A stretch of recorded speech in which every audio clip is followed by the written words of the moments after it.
is the Anfield Wrap. I'm Neil Atkinson, and with me I've got John Gibbons and two members of the Khmer Rouge, one for the teenagers there. And never has it seemed more appropriate than today to have the pair of them to go through what's happened today in the Premier League. We've held off doing this show for as long as we could.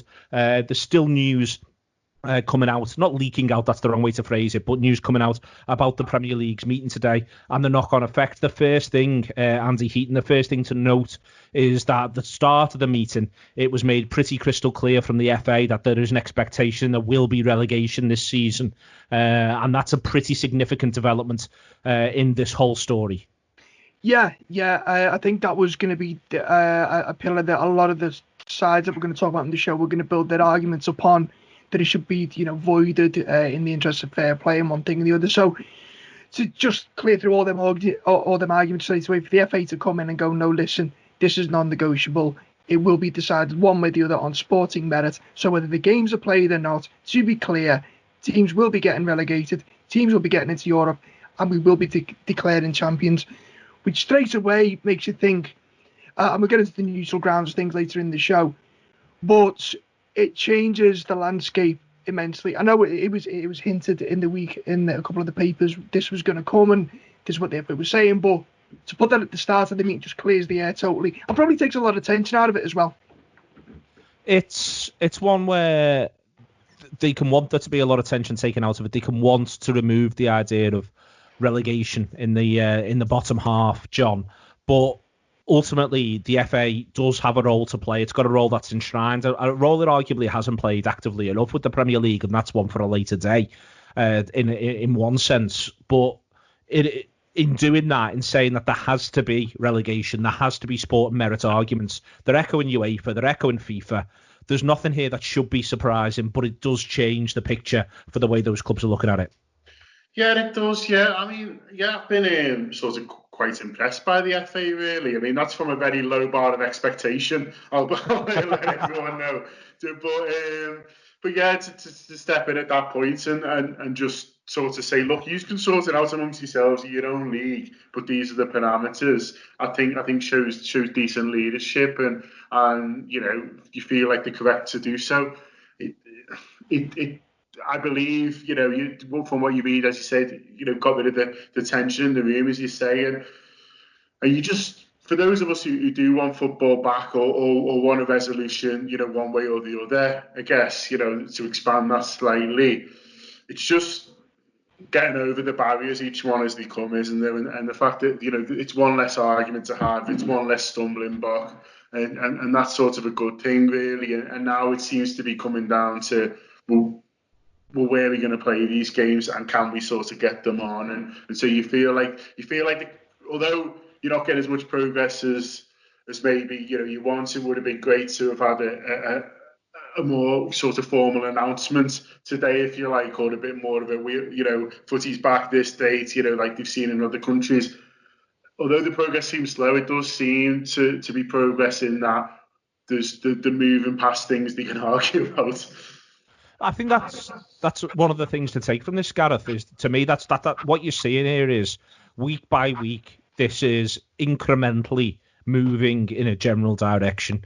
And it's something which we can get into the ins and outs of this, and I'm happy to on this show. For instance, if one of the bottom six argued, listen, we don't think it should come back until it can be played in front of supporters, then there's at least logical coherence to that.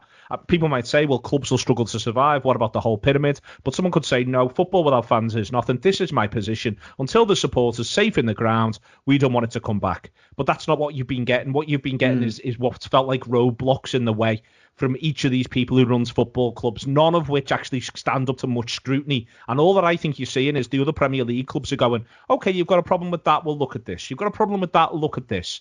And all that's happening is slowly but surely everyone's edging in a direction. Yeah, I think I've found a lot of the opposition, the roadblocks, if you like, to be disingenuous and to be, given that you're talking about people that are paid a lot of money to be executives at football clubs, it's almost like you feel like saying to them, you don't even believe this argument yourself. But when you've been seeing these various, people put up in front of the cameras, I think some of them have been quite, honest in a way and saying we've got to preserve our club. we've got it. But they haven't gone as far to say as we've recognised there's an opportunity here to swerve out of being poor out of sport for a season. And we're trying to take it, because that's what they've been doing. That's what they've been doing for me. And all day I've watched Sky Sports there, and all day they've been saying there's 6 clubs, as in the 3 clubs, well, the bottom 6 plus 2, they've been saying all day on Sky, are against neutral venues. And I think what you've seen today is, first of all, as we say, the FA have just stepped in there early doors, started the meeting and said, listen, there's no null and void. It's just not on the table. You've got to play out your season. It's got to be decided on sport and merit. That follows what you've seen from the executive bodies in Europe as well. So that is a stance. And then I think basically the walls are closing now for the clubs that have tried to swerve out of it. As I say, I found it a bit distasteful, a lot of it, because I understand the idea that absolutely everyone in the debate, including us, has self-interest. But some of it's gone far too far for me, and some of it's ridiculous. I mean, there's an extent to which everyone has got to accept that there's a different reality of football, certainly for this season, probably for next, and we've got to crack on. And there's a bigger picture here, which is that football clubs could potentially go to the wall lower down, and it all becomes a bit grim for me, as I say, when, you know, the and ahhing and not cracking on, basically, when some football clubs, I think, will be looking at this situation, including possibly ones at the bottom of the Premier League right now, and say, we need to crack on here. We need to get going. And, you know, it's perhaps no surprise that as quick as we've heard these announcements this afternoon coming out from, you know, the debate this morning, you know, Norwich straight away are issuing rebates over season tickets and stuff like that. It seems to me, like I say, that they're cracking on with the idea of this is what's happening and this is where it's going. Just want to come back to you on one thing here, Gareth. But the only thing that genuinely concerns me now is, well, it's a combination of two things at once in one sense, but is if these clubs are just playing for time. So is everyone now who's got this vested interest of get to the point that it has to be voided, just trying to drag this out?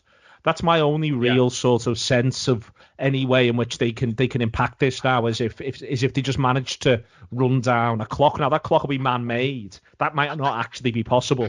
But is that one of the things that you might be seeing here as well? I think what you've seen as well is that the football's waiting for other things to happen, obviously. So they wanted to steer from the government on Sunday night, which they've got today. They didn't get on Sunday night. They got today. They got the June the 1st idea that from June the 1st, you can play sport behind closed doors with the relevant social distancing being adhered to where possible, all that kind of stuff. There's a big report out there from the government, 50-odd pages, if you want to get stuck into it. But you can easily look at the highlights by reading the media, basically. But yeah, they've got that steer now. You had already the line in the sand that said, you know, you wait for one to know what's going on by May the 25th. So that was already there. So that's when they've still got to steer towards that and say what they're doing. And Germany have already said what they're doing. They're cracking on. They're going to play this weekend. We all wait and watch to see what unfolds there. But like I say, it seems to me, I think you're right in that, you know, there have been clubs that have been stalling because they recognise the opportunity. They know how bad the championship is for them. I think they've actually been prepared to say, well, we'd rather give some of this TV money back, potentially, than go down to the championship, because the championship is so harmful for them. Because you get as soon as you're arriving in the championship, you're basically spending more money than you get in, which is dangerous, obviously, for any organisation in any field, not just sport and not just football. So I think that is what you've seen. They just thought the best bet is for us to try and swerve relegation, and they've had a crack, but it hasn't worked, and now they're going to have to crack on. John, that's where we find ourselves. There's the other bit of news just to sort of go through, which is that the clubs are going to have made the decision, however many have voted for it, to petition the league, sort of the government, on starting in getting rid of this neutral stadium idea. Now, I think it's quite interesting. One of the things I've just seen when I've been clicking through, which hadn't occurred to me, is it isn't just the clubs at the bottom 6 who are part of that, but there's a few others, and the reason why is because they've got branded stadium names that they want to get mentioned in this as much as possible, and they've got contractual obligations to do that. This, to me, feels like one of those things which everyone can say that's all right to go to the government, and if the government come back and go no, then they go, well, we've asked, what more do you want us to do? Do you think there's any more to it than that?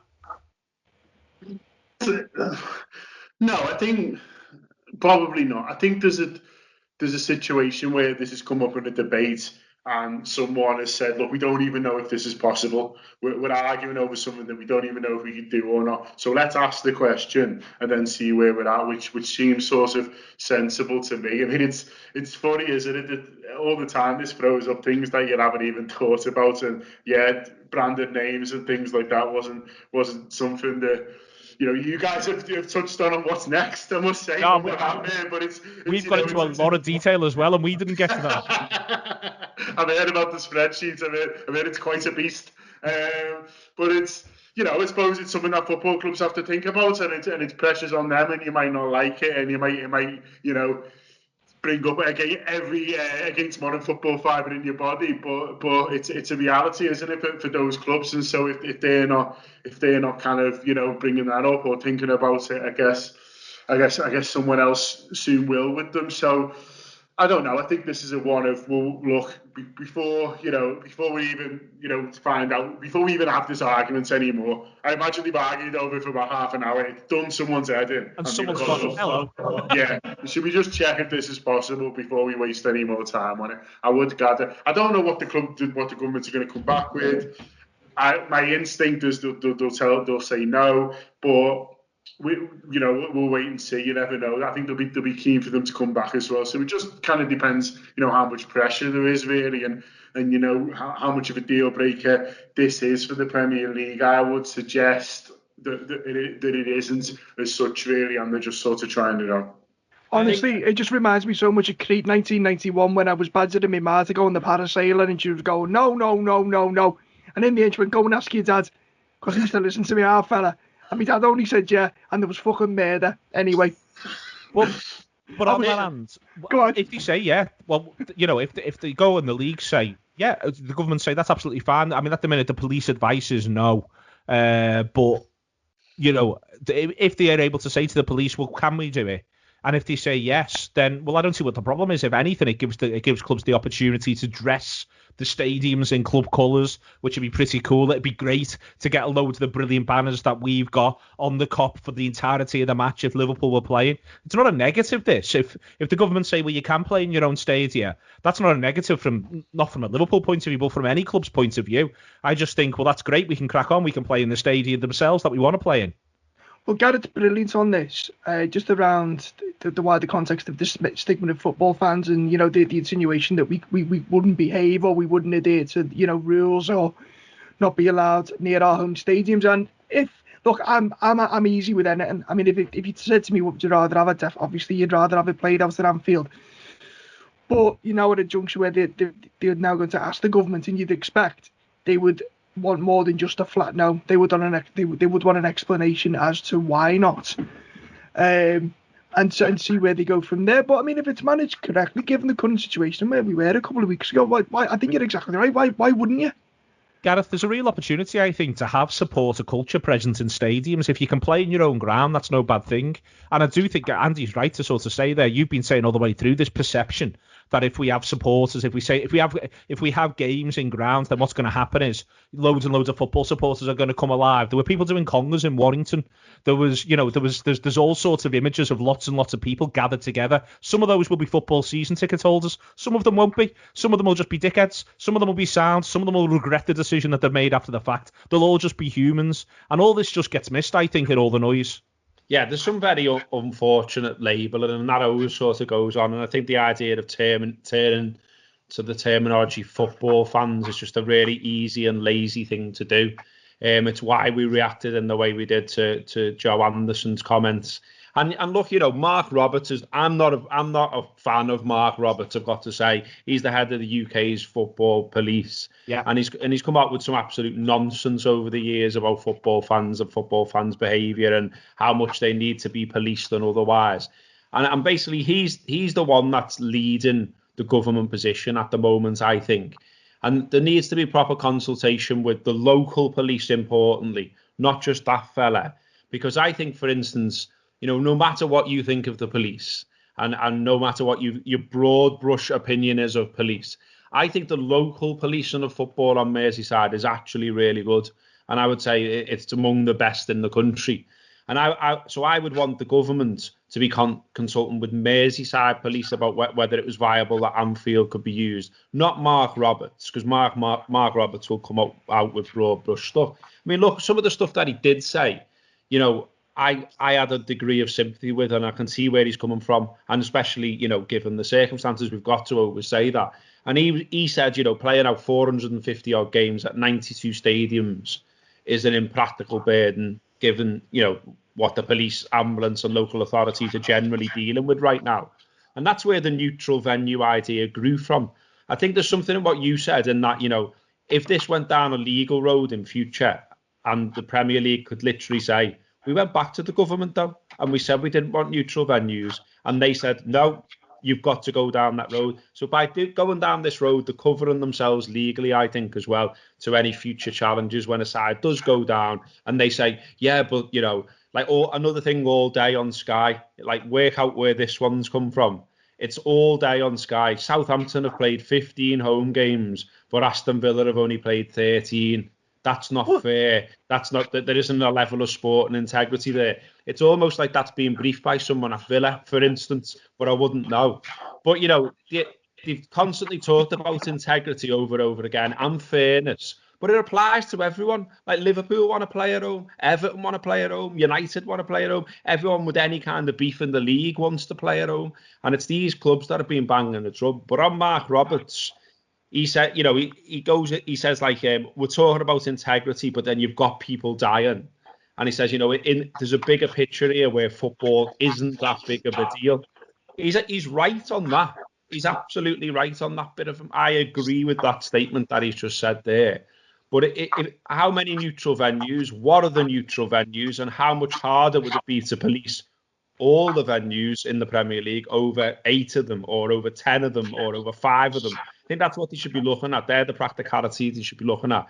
And I don't think they've really looked into that so far. Like, if you look at the Bundesliga and what they're doing, the plans are so detailed. It's unbelievable. There's podcasts you can go and listen to it all. And you know, clubs have got pandemic officers and have done for some time, things like that. Can guarantee that's not the case here. So there's some catching up to do in terms of the planning, and they just need to get round this backwards and forwards that we've seen, and everything being kicked into the grass. And as you said at the top, it feels like now, finally, after today's meeting, that we're actually getting somewhere and there's some progress. On it, Andy, the next part of this, therefore, is the inching towards, and it is the timeframes, and that's what we all want. That's what we all want to know. Now, there's a lot of people kicking around. So the government thing today is the idea of the possibility of opening up sport behind closed doors under certain circumstances from June the 1st. There's a lot of noise around June the 8th and a lot of noise around June the 12th. Now, that's still the same week. In essence, it's Monday, June the 8th. It's Friday, June the 12th. Do you think that's now a plausible time frame for this to get resolved in, from the point of view of the fact that players are back doing some training in small groups? Do you think that clubs are actually simultaneously, whilst talking about this, working towards that? I think slightly ambitious. I mean, I'm not involved. I'm not in there. None of us are involved. Fucking hell, why would I even say that? But I'd be looking more likely that, you know, the 12th to the 15th. At the earliest, if it was me just looking at what they need to do and what they need to get moving logistics wise, just what on something that Gareth said about the Bundesliga as well. And it never even occurred to me when you mentioned the Bundesliga podcast, and I think it's worth saying, Neil, and maybe this Betsy coming from you, that, you know, that's something that I would imagine even us, if we could be in it, to get involved in that in any way, shape or form, if they thought it was a help, we'd be pleased to get involved with. Yeah, I think that people, you know, if people want to have those conversations can be had. People want to be part of of helping through and seeing the sport come back. I think that's, you know, hugely positive. I think that the worry for me on time for it. Go on. No, I was going to go back to the timeframes question. Just wanted to broach that. The thing with the timeframes is how long is your window then to complete the season?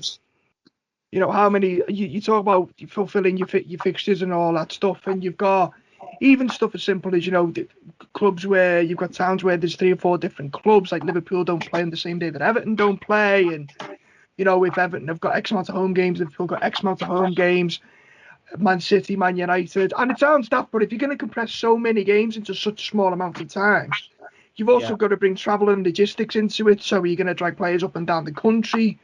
UEFA seem to be pretty eager that things are done by the end of August, is what I'd say. So mid-June gives you a lot of time. Certainly, you can get games playing every 4 days or so. I think you've got a fair bit of time there. But the next part of that, playing games every 4 days or so, throws us open, John, to the next thing, which is the key constituents that aren't being consulted at this stage are the players. And that feels like quite a complicated situation that's going to open up. That when I worry about the time frames, when I worry about the clock ticking down, at some sort of point, the Premier League and the Championship, from the look of it, are going to have to start consulting with the footballers, and they might not like the top of the PFA, and even the players themselves at the top end might not like the PFA, but the PFA is the only plausible body to do that with. Yeah, I think that's fair, and I think, look, the football clubs will have been sounding out. The players will have sure been speaking to the agents, and it'll probably differ sort of, almost player to player or club by club, depending on the situation. There was a really good piece in The Athletic about this when they talked about players just having circumstances that you wouldn't have thought of, living with elderly relatives or being, situations, where they live in, partners who are deemed, have to isolate because of health issues that they've got and things like that. And then towards the end, there was just an agent when, to be honest, 80% of my clients are just young lads and they want to play footy. And it's like, it was, they go through all this thing. And so I think for a lot of them, they will just want to play. They'll be climbing the walls like the rest of us. They might have nicer walls and bigger house, but it's still an enclosed space, and they want to be getting out there doing the thing they love. And I think that will probably be the case for most of them. But for others, they will have concerns, and the sooner you can put what we are doing in front of them, the better. The sooner you can work on those concerns, because I think all concerns are valid, and I think, footballers are paid a lot and stuff, and all that, but I think they still deserve, like any of us, to work in an environment that's as safe as it possibly can be. And so let's get the proposals to the footballers. And as you say, it probably is through the PFA. And I think I was interested again to talk about the excellent sort of What Next series that you've been doing on the subscription. And I was interested in hearing Rory say for the Premier League, they're not massively engaged with the PFA. It is more the kind of the Championship, really, where you'd expect them to turn to the PFA, really. But if we're looking to finish as much football as possible, then clubs will have to engage with the union, and it's a strong union. The union's there, and but it will take time, and that bit will take time, and I don't want them to. You won't want sort of clubs to sort of take that for granted, or not to give enough time for that to sort of, to play itself out to a way where everyone just feels comfortable. I think on this, Gareth, this is where we've seen anyway in all walks of life, the last 24, 48 hours, the importance of clear communication, which lays bare reasons, purpose, as you said before, the idea of the police chief being very, very clear as to why, if the move is not to play in home and away venues but neutral venues, explain why, go into detail. I think the same rules going to have to apply, I think, with the players. I think there is going to have to be real clarity of message as to the whys, the wherefores, and what the obligations are on these footballers. They've got to be treated like grown-ups, but they've got to have things explained to them very, very thoroughly. They've got to be treated like the professionals they are. And that should apply to anyone in society. The Prime Minister's, done a video on a Sunday night telling everyone to go back to work the next day. Then by the next day, it's shifted to Wednesday. But he's just basically said, if you can't work from home, go to work. And look, I can rip the speech more, but this isn't the platform for it. But basically, if I was told to go back to work tomorrow by the Anfield app, go back to that office, I'd be like, well, what assurance have you got for me that it's safe? And I keep seeing all the time, the sort of, oh yeah, just you should just go back, just go and get involved, and sort of waving away any concerns from players. I think those concerns are perfectly normal and perfectly valid, and valid for anyone told to go back to work after this current situation, because you want to know that it's safe. Equally, football is well within its right to say come back as well, because if the rest of industry is going back, it's not key workers anymore. It's not the idea, like, for me, when it was just key workers that were supposed to be working, at that point I was like, well, the football conversation does feel a bit mad at the moment, because you wouldn't want footballers going back playing football when only key workers are working. That's changed now. They've moved the goalpost. They've said, go back to work. If you work in construction, if you work in manufacturing, then you're going back to work. And as I say, you'd want assurances that was safe. And you mentioned unions. Unions are getting involved, rightly so. I know some reps myself who are fielding an awful lot of questions right now about, will I be safe to go back to work? Should I go back to work? Should I be pointing out, sections of the Health and Safety Act and all the rest of it? Equally, players are players are exactly the same, as John says. You can't sort of like blanket them and as all having the same, personal situation. There's all kinds going on in terms of living arrangements, in terms of where they are. Another thing we haven't mentioned as well is quite how it's going to work with this, 14-day quarantine around travel if you're being abroad. So, presumably there'd have to be some kind of common sense applied to that as well, because how would you play anything in the Europa League or in the Champions League, or indeed the fact that we know that some players, I don't think at Liverpool, but certainly at some of the other clubs, they've gone home. They've gone home during all this and they've gone back to the family. So if they're coming back to train or if they're coming back to play football, have they got to wait 2 weeks, or is there going to be something in place? And there's an element to which all of this is a movable feast, and the finding the way and the writing the plan as the days goes on. And we've known that all along. Seen ministers say one thing one day and one thing the next day, or one thing on one breakfast programme and one thing on another.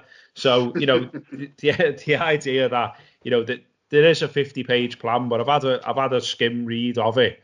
And loads of it is dependent on infection rates, dependent on where the virus is at and all that kind of stuff. So there's only so much you can plan out. But as you say, it is all about clear communication, because I think that's where we've been going wrong, in terms of the government and in terms of football. You just want to know what's going on. And if it's clearly communicated why there are doubts, and it's not just around self-interest, and it's not just about saving yourself from relegation, I think you can understand it. To go back to Mark Roberts, I think one of the things he's raised, or certainly police have raised, is the positioning of some of the stadiums, where they are in cities, and how difficult that is then to police. So, I know that in Germany, for instance, not all of them, but quite a lot of them are out of town. So, therefore, it's easier to sort that out. And there are some that are out of town in this country, and they're probably likely the ones that are going to be the neutral venues. But, like Liverpool is in the middle of a housing estate. So is Everton. Even Man City's new ground is in a populous area, etc., etc., etc. So, but if that's the problem, say it. Come out and say it. And this isn't just about casting aspersions on football fans. I think, even if the majority of us were sensible and stayed away, which is what I think would happen, equally, people who live right by the ground, just curiosity, would they start drifting out? If Liverpool have won the league there and you're looking out the window at it, would you start gravitating towards it naturally? Do you know what I mean? Again, if that's the concern, say so, talk about it, tell us why you're at an impasse, or tell us why you're at a decision. That's all we all need. Next steps on this then, John, it does look as though, as I say, it'll probably be across the course towards the end of this week and maybe the start of next, because there will need to start being some clarity. I think what the FA thing does, if it goes to points per game now, if they did try to say, well, we're not going to play the rest of the games, that should put you in a situation where, well, if you're in the bottom three, or for that matter, 5th, 6th, 7th in the Premier League, no one knows what's going to happen with Manchester City yet, around Champions League places, you'd be increasingly eager to play the games. There's talk of trying to do weighted points per game. Dale Johnson, who's been on the show, has done that gloriously. It relegates West Ham. So let's all have a laugh about that one if that was to come together. But ultimately, it does seem now as though we're moving towards a conclusion. I do think as though we will know a sense by, I think, in 10 days. First, are we going to get any further games? Secondly, what's the outcome of all of this? Yeah, I think so. I think what you're hoping for, or what you think will force a resolution, is just similar choices, is binary choices, isn't it? Right, okay, so that's where they're at with games now. So basically, if the FA is saying you've got to resolve the season, are we going to play the games or are we going to do the points per game? So that's your choice. And as the idea of PPG will sharpen the mind, let's say, of some of those who aren't going to benefit from it. And that's not just at the bottom, by the way. That's the teams in and around the European places, to use a footballing term there. If suddenly you're outside of the Europa League and you think you've got a fighting chance to get in there, or the Champions League, or whatever it is, then I think for those teams, I think most teams will want to play, so I think they'll go for that. And it's okay. Well, this decision we've decided to play now. Well, how do these games go? These are the two choices we've got, or the three choices we've got, or whatever it is. And it's just getting rid of all the nonsense, I guess, and getting rid of all the what about this or what about that. And you can come up with a million reasons not to do anything, or a million things. But if the will is there to do it, which I think there seems to be, to an extent, the will isn't there to do it, then you can get through those things, and that's what they've done in Germany. The examples are there if they want to learn from other people. Like Gareth says, the more you look into it, everything's been thought of. The stuff you're not even considered that they're doing. You've just got to look over there, and it'll never be kind of exactly the same. You can adapt it to suit this country or to suit our needs, or just change something you don't like. But the examples kind of set out for you if the will is there to do it. Andy, we're days away, I think, from this, and it's also the knock-on effect absolutely everywhere. Part of this stems from Rick Parry at the select committee. Part of it stems from the things UEFA are saying. UEFA themselves have going to begin to have an issue around qualification for next season's European competitions. Finishing this season's European competitions remains a concern. The point about all this, I think, which really should hopefully resonate both with our listeners and with everyone, is that football's this massive ecosystem. And what there's been is not lots and lots of people, but a small number of teams have been attempting to wreck that ecosystem, and it's led to people having to step in. And I do think that this is the vulnerability of all of this, that it's a matter of people acting in good faith, first and foremost, and secondly, understanding that there's a general world of football that if you just act in self-interest, you're going to end up losing out. Yeah, I've actually got a little bit of respect for Paul Barber and Scott Duxbury to a degree when they've actually said, well, of course I'm going to act in self-interest. Long term, whether that's a clear thing or not, I don't know. And that it's had to come to common select committees and paragraphs that have been written, 25 years ago in the formation of the Premier League. It shows you why all the fuss is made in the first place and the level of forensic detail. But yeah, the opportunism there, some of it absolutely stinks. Let's be honest. And I think you'll see that play out in the next couple of weeks when, the supposed six, when they start turning on each other next week, if it goes the way we think it's going to go, or if there's if the choice is either play it out or it's going to be points per game. We'll see how friendly Karen Brady and Christian Perslow are then. And how strong their solidarity is. I mean, speaking of Christian, he must be fuming with Simpsons being short, not being able to get his shoes rehealed, but that's a different matter altogether, isn't it? But in regards to European qualification, I know I keep mentioning them and banging the drum for them, but I mean, look, notwithstanding Rob Gutman, if the season does restart putting $5,000 on Liverpool not winning the league, because that's Rob. Sheffield United, one of the things I want to see, and I think one of the most phenomenal seasons in across Europe this year has been the season that Chris Wilder's had at Sheffield United. A couple of years ago they were struggling in League One, and Robbo knows Sheffield very, very well, better than I do, and it's a proper football city, and for them to be where they are, and this is not to denigrate them, but they might never be there it might be 10, 15, 20 years until they're there again, and by avoiding it, or not finishing it, you're robbing that chance. All right, points per game, I think they might still qualify for Europe, but they're still in with a fairly decent crack of qualifying for the Champions League, especially if this Manchester City thing gets carried over or proven or whatever. So why would you take that away? What then happens to Sheffield United? I think all this is really fair, Gareth, and that's been the frustration all the way through, is people reducing it to banter or self-interest or a combination of the two.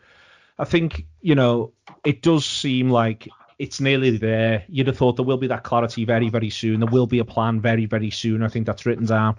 And I think that's all people can ask for. There may well still be issues there around, if there's an issue with the general lockdown, if infections rise, if cases rise, if the deceased rises again, it may become distasteful to play football matches, and then there might be some tough questions to be answered. But ultimately, we've got to sort of get used to the fact that this is our life now, and if we want football to be part of it, there's going to have to be sacrifices made.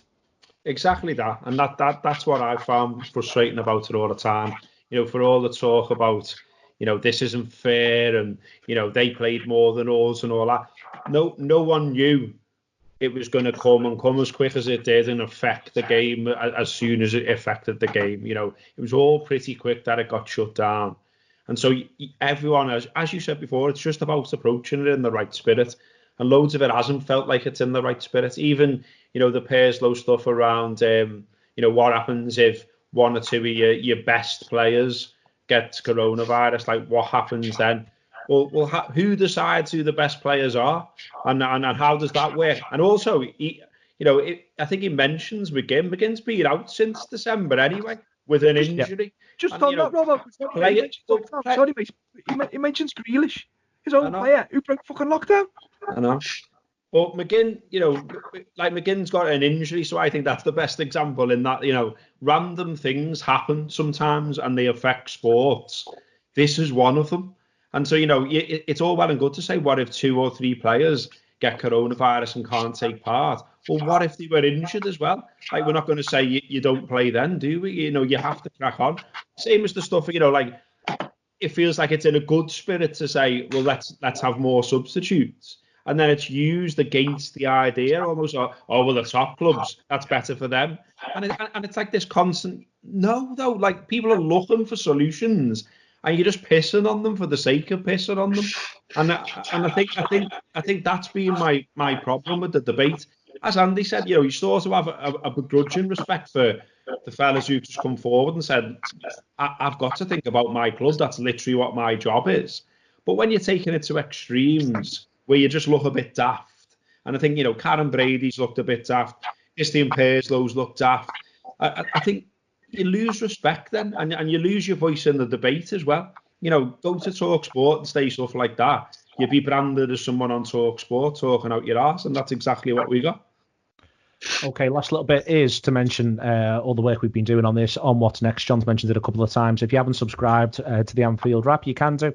And all of those sit there. We've been building it week by week with Paul Cope, Alan Latterly, Rory Smith from the New York Times. Another one of them this week, which gets us to 2021, 22, I think. Got to work on the big spreadsheet and go from there. Every single day we've been doing On This Day with John, going right the way through. What have you got lined up for us tomorrow, John, on this day? You call me out there, Pass. Oh, it's good. Oh, we've got 2001 FA Cup final. I do know. Against Arsenal. Michael Owen won it. We're going to have good fun with that. Excellent. And Gareth, finding a footy fix this week. What have you been up to working through on that one? What one's out this week? The one that's out this week. Oh, what is it? Can't even remember. I can't remember last week. I'll tell you what, we're a week ahead on this content. Robbo's been flying. Is it Robbo the one which is about the Madrid final? Is it Gascoigne? Gascoigne, it is, yeah. Well done, lad. See, someone's paying attention. Yeah, someone's reading the notes. the last one we recorded was about Gascoigne. We're doing one this week, which I'm really looking forward to, about the New York Cosmos. Which will be a great film. That we're going to watch that. None of us have seen it, and then we're going to have a big chat about that. So really looking forward to that, because it's been something that's always intrigued me. But yeah, across the series, we've had good feedback on that. I think it's turned out nice. It's not just watching actual games. It's documentaries, it's films, and it's not just been about Liverpool either. We've bailed into all kinds of stuff. I actually, and maybe I don't want to put everyone off. I might not do it. I'll have to ask the boys. But I'm interested in watching 89, I've got to be honest. The Arsenal thing. Yep. But I know loads of people go, oh my God, why would you watch that? But because I'm interested, I think we've all become, like, the chats have been good, because I think as we've gone along the series, you're starting to recognise what makes a good and a bad film, and what makes a good and a bad documentary, and the different ways of going at it. And when they've had to you're like, oh, well, they've only made this work because they've had to sell it to the person that way. And it's not really fly on the wall. It's a fly with one wing on the wall. Do you know what I mean? Whatever. So it's been interesting in that respect. So I'd like to do 89 from that point of view, but maybe I'll see what the boys make of it when I put that idea to them. Can imagine there's a few flinching. Andy, and towards the end of the week, we've got a special on the Steve Derby Foundation as well. Yeah, I'm definitely not watching 89. I've actually been turning over when the advert's been coming on. But yeah, I'm not even lying. We've got a show. We've got a couple of shows around Steve Derby and the Derby Rimmer Foundation. Just around the work around what Stephen's doing. We've got a special that we recorded with Stephen a while ago that'll be coming out. We're going to be speaking to, a couple of us are going to be speaking to a couple of his ex-teammates just about what they're doing 100k for Darbs. I think Jay Spearden's going to be doing something with Robbo. I'm hoping to be doing something with Robbie Threlfall and Craig Linfield. We'll be putting some links up. All important work, and it's kind of, I know everything's going on and there's massive issues with the current climate and all that kind of stuff, but that doesn't mean that other things go away. Yep. And I think that it's massively important work what they are doing there, the research, and essentially it's very selfless. Because the work that they're doing isn't going to benefit either Chris or Stephen. It's for people later on who may benefit from the work that they're putting in, the fundraising putting in. So yeah, keep your eyes and your ears off for that, and and get involved if you want. Marvellous stuff. All right then. Can I just plug one more thing? Sorry. We started doing these player profiles things. So the first one we did was Andy Robertson, which came out about a month ago, which is basically speaking to people who knew him before he got to Liverpool. So it's coaches, teammates, supporters. So the Robbo one came out a month ago and got a really good reaction from it. We've got a new one about Roberto Firmino coming out tomorrow. So that's speaking to Brazilian journalists who know about his time, obviously sort of growing up and making his name over in Brazil. Scouts who was instrumental in coming over to Germany, to Hoffenheim. One of his teammates at Hoffenheim, and then Lucas Leiber about what he was like when he first come to Liverpool as well. So full of stars, and it's really good. Me and Josh have done quite a bit of work on it, and that's out tomorrow as well. Excellent stuff. Robbo's also speaking to Rafa Honigstein on Talking Reds tomorrow. He's going to tell him which German team we all need to get behind. It's been a belt and Anfield wrap. Thank you very much to Gareth Roberts, to John Gibbons, to Andy Heaton. Hope you've enjoyed it on the hot mic side. Hope you've enjoyed it. If you're listening to this as a podcast or watching it as a video on YouTube, don't forget to tell your mates we're not going anywhere. And hopefully, with a little bit of luck, football will be back very soon. Take it easy.